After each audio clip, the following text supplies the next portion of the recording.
Well, Madam Moderator, let me say first of all that I'm happy to welcome you to this interview.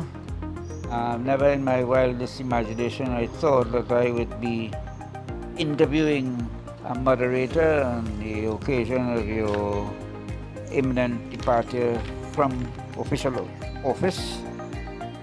So I'm surprised, especially a moderator of your distinction, caliber, achievement, and reputation. And let's get on with the business of the interview. In your early years, let us say when you were between 12 and 18 years, could you give us any experience or experiences that might have propelled you forward to commit yourself even at an earlier age towards the ministry of the Presbyterian Church? Could you talk a little bit about that, please? So, Dr. McKenzie, as a child growing up in the Princestown Presbyterian Church, St. Andrew's Presbyterian Church, I was nurtured by a family that was an extended family, not just my parents, but my grandmother and my grandmother's sister, who was a Bible woman, Mrs. Hannah Jagbandan Singh. And also, my grandfather's brother was a minister, originally a catechist, the Reverend Thomas Ali Hussein. And those factors in my life influenced me greatly. My dad was a chairman of a local board, an elder, but he was also my teacher. And while growing up in the Presbyterian Church in Princestown, we were grounded in the faith. I was a Sunday school teacher. I was a youth group leader. I even served on my local board. And so I was heavily influenced by the faith that my parents inculcated in me. Not only accepting the faith, but my dad also taught us how to think independently and allow our faith to be translated into action, how we treat people with compassion and care. So that was the foundation of me being called to the vocation as a minister of the Presbyterian Church of Trinidad and Tobago, almost 35 years now. And that particular influence of faith, seeking understanding at Princestown, allowed me to blossom and to be stabilized as a minister of the gospel of Jesus Christ. Well, it's good to hear you say that, and I would like to think that now that you have spent so many years in the ministry, that we still have a fair amount of Presbyterian families with that kind of nurture and control of their children, so they may orient them along the lines that you are oriented, not necessarily to enter the profession of the ministry, pastoral ministry, but in whatever vocation or profession they may undertake. So I want to ask you another question now. So you were one of the first or earliest products of what is called St. Andrew's Theological College. And you entered the ministry. So you became a pastor at a young age. I remember you listening to some of your sermons when you were yet young. What do you think were the highlights of your early pastoral career? Well, Dr. McKenzie, in my early years, and that would have been since 1989 when I was ordained a minister, it was a bit challenging as a young woman, and as the youngest ordained woman minister at the age of 23. And why was it challenging? Because there were many traditions and perhaps taboo that affected how I may have led my flock. For instance, there were some older gentlemen in my first pastoral region that found it difficult to accept Holy Communion from a woman because, you know, our culture thinks about women and their biological upbringing, and perhaps as a female, they thought about things like a woman's monthly menstruation, let's put it like that. And I remember this gentleman said, I'm not going to take communion from this woman minister, because I'm not sure she's cleansed enough, as it were. So I had to actually educate the congregation, educate some of the older members of the congregation, especially the male members, to see a woman in leadership just as important as or capable as a man, because it had nothing to do with our biological framework, but it had to do with competency, it had to do with capability, it had to do with your commitment to serving God and serving the church, serving God's people. So the ministry for me was one of servant leadership, but at the same time respecting how others feel, because that is how they were socialized, not being critical of them, but having conversations and dialogue with them, learning with them and growing with them, and helping them to understand that we are all God's creatures, that we are all created in the image and likeness of God as equal partners, men and women serving God in the church and community. Do you think that there are still residual elements of that kind of patriarchal attitude surviving still within the rank and file of the Presbyterian membership, or is it totally going out of the way? Well, I must say that times have changed, and people must change with the times. I think both women and men have grown and developed to appreciate individuals for their own skills and their own gifts. So I must say that the Presbyterian Church is one of the churches that has developed tremendously when it comes to accepting women in ministry. And we thank God for the late Reverend Mary Naimul, who was the first woman minister in the Presbyterian Church trained abroad. I was the first locally trained in Trinidad and Tobago as a Presbyterian minister. And I do believe that the Presbyterian Church has come a long way. You may still have an iota of that kind of concept and maybe taboo, but we have passed that, where we have had 3 women moderators, I being the third, and I think it was very welcoming, and persons had a great deal of respect for women in leadership. Okay, so let us move a little bit away from the pastorship now. And I remember at a certain time in your career, you came out of the pastoral ministry essentially and accepted a position as the principal of St. Andrew's Theological College. During your tenure there, you invited me to come and lecture there. And I happily accepted and so on. But I thought at the time that you were doing a very good job at the institution. And of course, whatever the circumstances might have been, there was reason perhaps for you to get out of it and leave the position.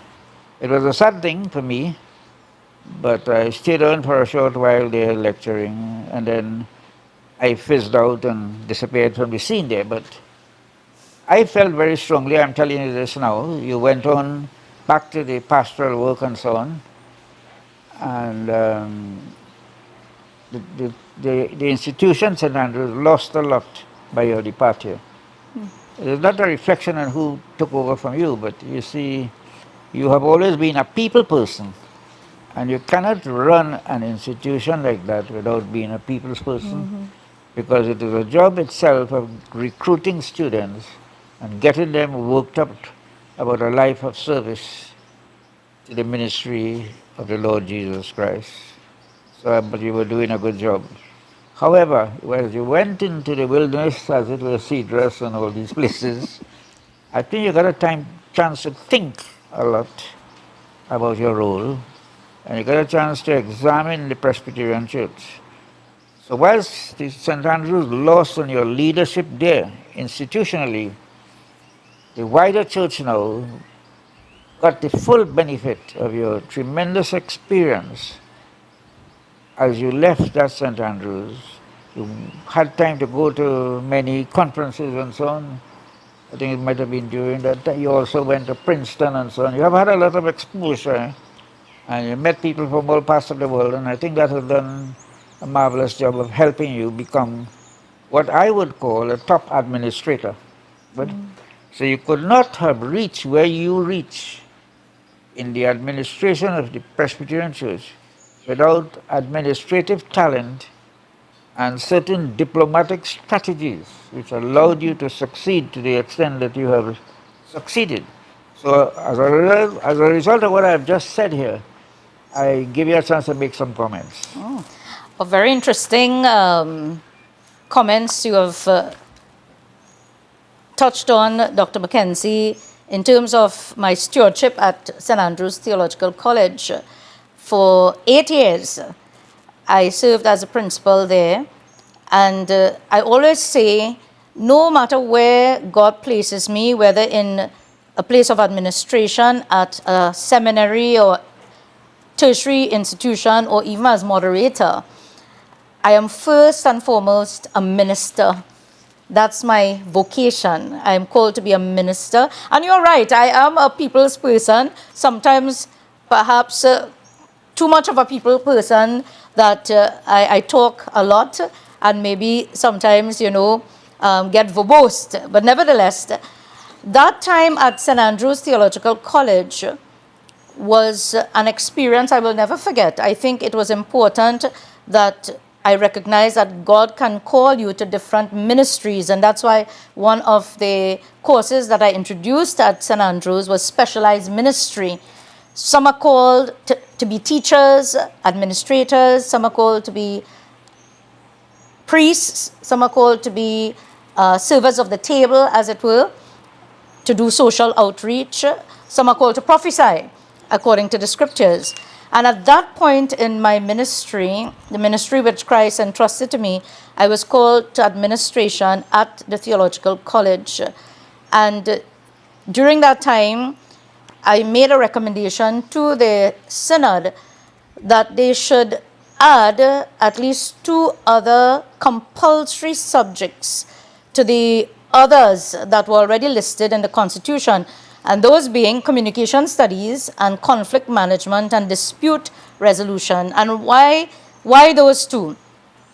Because being a minister for so many years, previous to being appointed the principal at the theological college, I saw where there was need for better communication among God's people, but also for ministers or leaders within the Presbyterian Church to have better communication skills. And that's why I approached you, and I was so grateful that you accepted the challenge to be our lecturer in communication studies.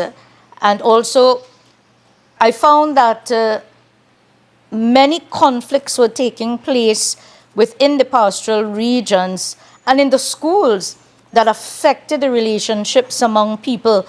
And so there needed to be training in conflict management and even mediation.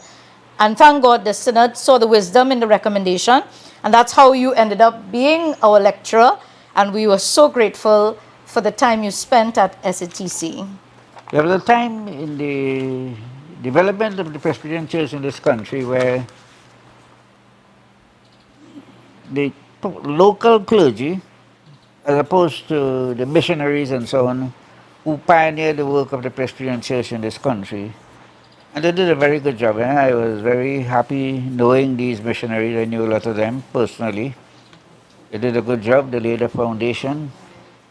And time came, when I think you had sufficient local clergy trained to take the lead, take the initiative in a sort of independence from the foreign clergy abroad and the foreign administration abroad and so on, what they call the missionary outreach. And I believe really that as far as possible, indigenous leadership should be given the chance to develop. You will only develop if you're given responsibility. But tell us something now, I would like you, if you could, what were the good things that came out of that transference of administrative leadership to the local clergy? And what were some of the good things that we benefit from from the period where the missionaries led? What is the legacy that you cherish from your experience or what you heard about or read the missionary effort here that bequeath a whole church onto people like yourself, the local clergy? Very good question, Dr. McKenzie. And I think, what you have just asked reminds us of something that we should never forget, that the missionaries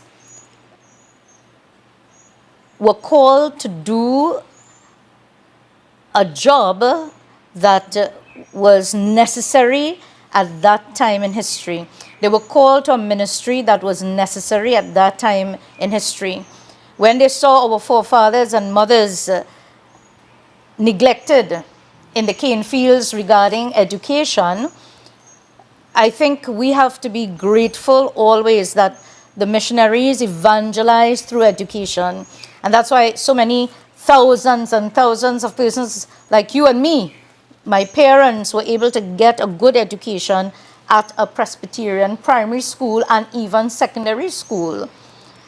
We do a disservice to the missionaries when we fail to give gratitude or even remember the work that they have done and the work that they were able to do during those years, and how lives were transformed through education. I don't think the missionaries ever forced education on persons.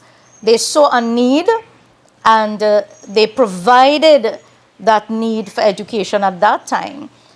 Two things I would want to emphasize. One, the evangelism through education, which has become really a celebrative thing for the Presbyterian Church when we see how the denominational schools, especially our Presbyterian schools, have been doing so well, and the culture and the tradition of administration, of religious instructions, of holistic education, values education. And this really has transformed what education is today. And two, the missionaries were able to give a voice to women.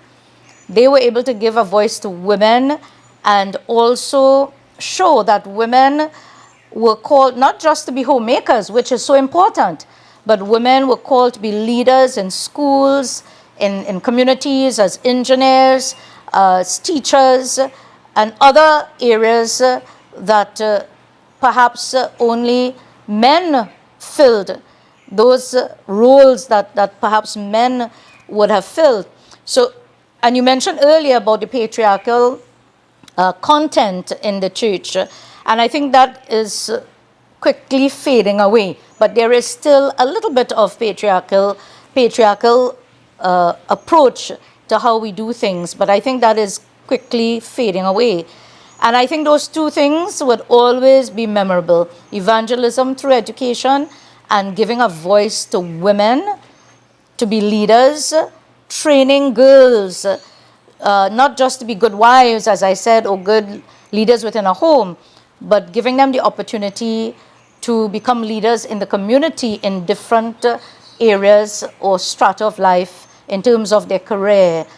As I mentioned, like engineers and perhaps managers and so on in different conglomerates around the world and so on. So I think the missionary years are important. Now, the indigenous part of the leadership in the church, after the missionaries have gone, and now that we have an indigenous ministry, an independent ministry, I've always been taught that we must think global but act local, and that's important. So we embrace the global vision. We thank God for what we can learn from other countries in North America, in Europe, but we must develop something that is unique and relevant to Trinbagonians, Presbyterians, what is unique to us.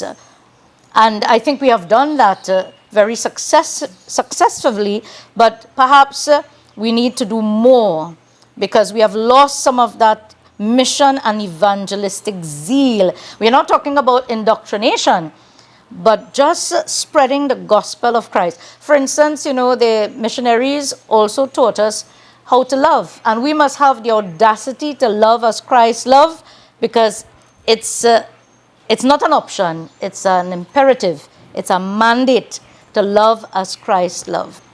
So you had some problems when you became a moderator, because perhaps those who preceded you were not really, as dynamic as you, or maybe constructive in attempting to solve some of the problems which have caused the church to stagnate in growth and so on. So you tackle them. And there are two concepts that I think one can identify that may be stumbling blocks and so on, stumbling blocks in the growth of the church and its progress towards becoming a greater force than it is.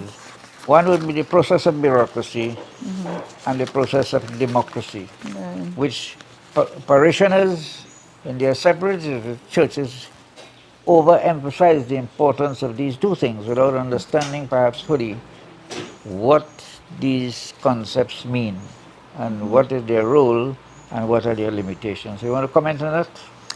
Well, thank you, first of all, Dr. McKenzie, for the compliment of being dynamic. But I do believe that each person has his or her own gifts, and I thank God for the gifts, and I thank you for the compliment. But I'm sure others have their gifts, and they would use them wisely.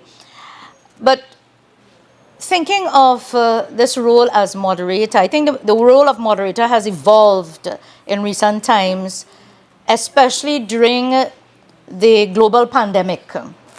I think as a moderator serving within a global pandemic caused the church to change its trajectory from just being in maintenance mode to more of a mission-oriented church. And I'm saying this because during the pandemic, we were able to discover our ingenuity out of necessity. And I'm saying that because during the pandemic, we were able to recognize the importance of technology. And when the churches were closed down, we had to find a way to reach God's people through worship. And we had to develop what you call church without walls, where we had to reach our people through technology in their space, in the privacy of their homes, because the churches were no longer open for in-person worship and interaction. So during that time, the challenge was to help change the mindset of our Presbyterian people. And I'm sure we as a church did not only experience that challenge, but many other religions, the Muslims, the Hindus. As a vice president of the IRO, I heard from all my interfaith colleagues the challenges to reach their people during COVID-19. And so even though that was a challenge, I believe we overcame that challenge, and people started to accept that technology was an integral part of worship. Technology was an integral part of who we are today and who we will continue to be tomorrow, because without it, we would not be able to communicate or connect to our people. However, be that as it may, that technology is important. It helped us to communicate and connect with people during the pandemic. The pandemic also caused one other challenge, and that would be that persons now, after we started to come out of the pandemic, there was a challenge for people to now continue social interaction. There was a problem where young people wanted to stay home, wanted to be online, wanted to continue learning online, having school online, and preferred not to return to school. And they were losing their social skills. So now teachers and parents and even students had to reacclimatize their personal social skills.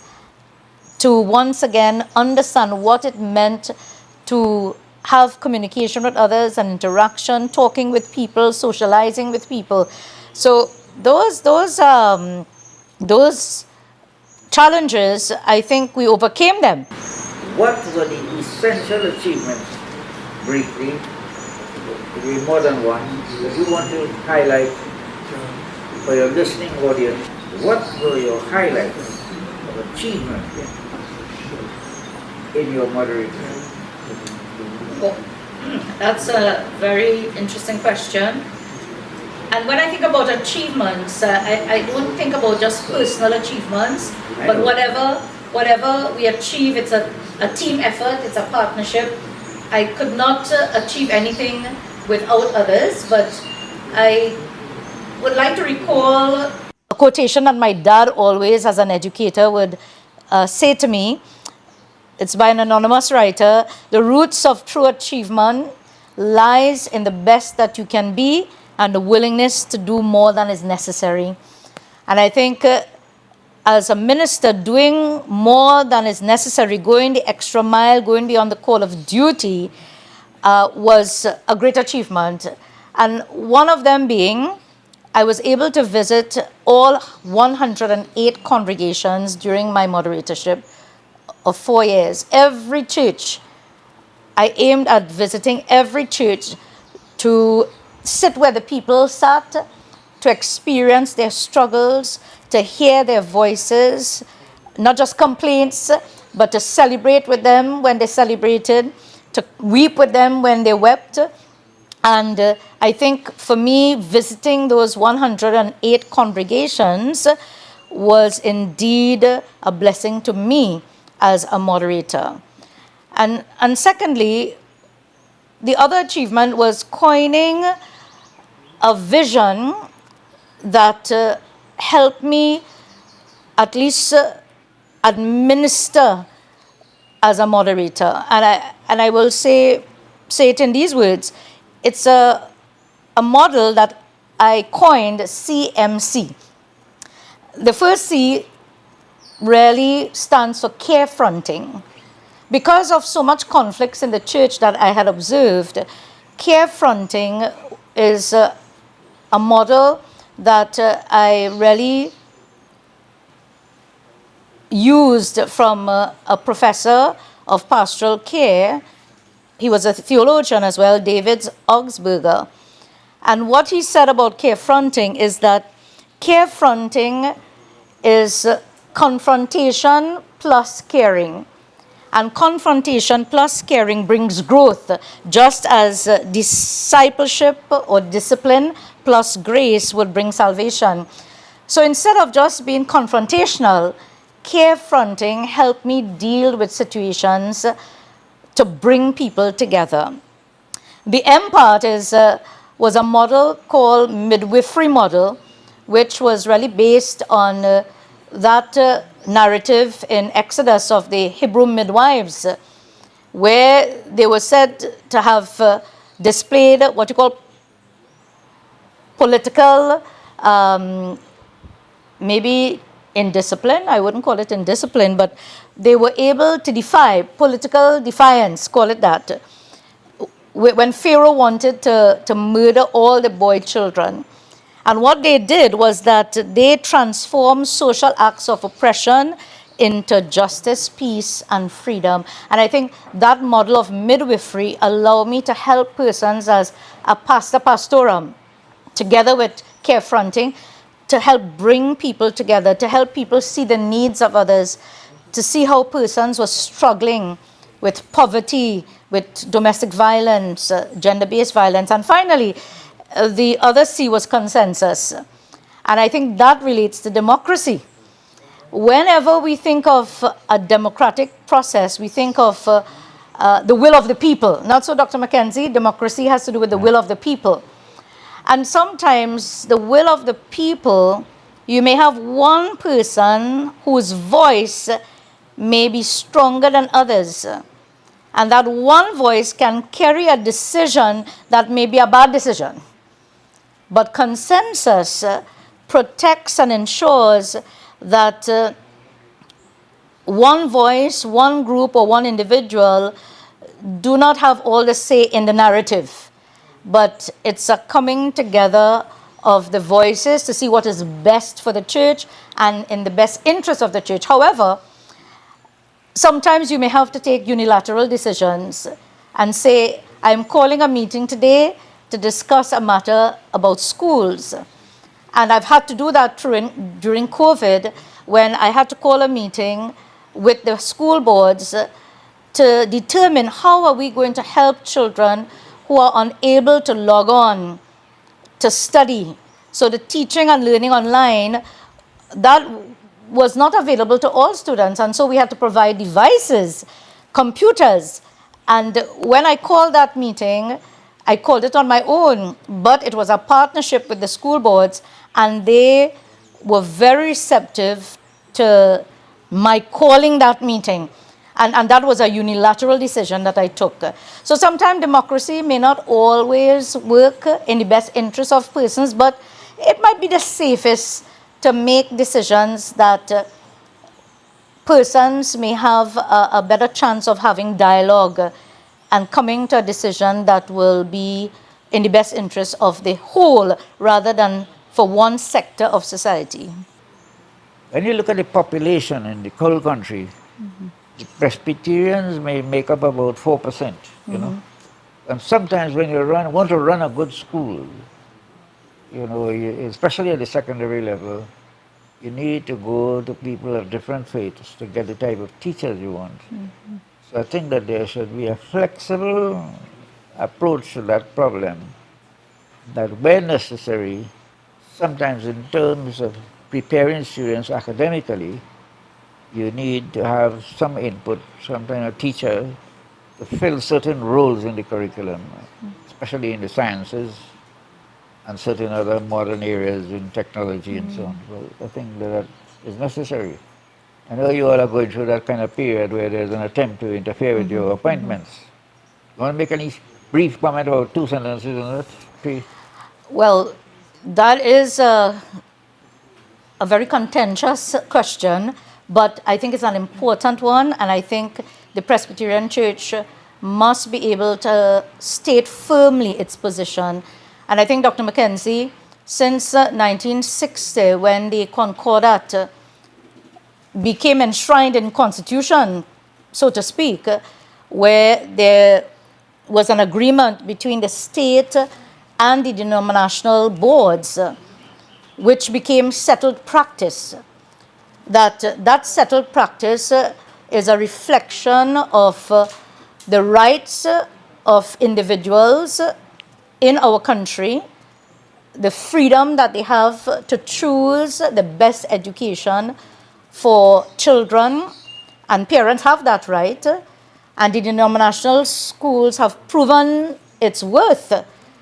And I think the Presbyterian Church, like all the other denominational boards, have vehemently stated that we are not going to give in to those who will try to interfere with the agreement that was made in 1960.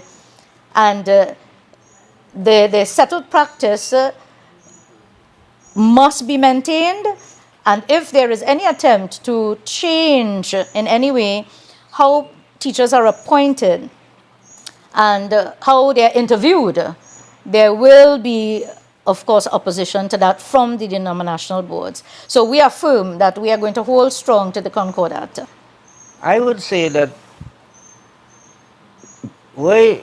because of the Presbyterian educational institutions, Trinidad grew considerably, especially secondary. Without Naparima College, for example, this country would never have been the same. Yes. When you look at all the people who held top positions in the clergy, in the law, in the judiciary, business, and so on, Byron left here already, he's a good example.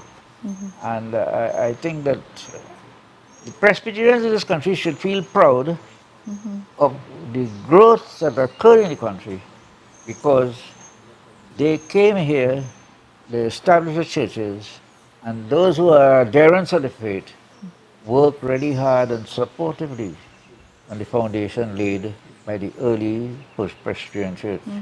Without that, Trinidad would not be the same.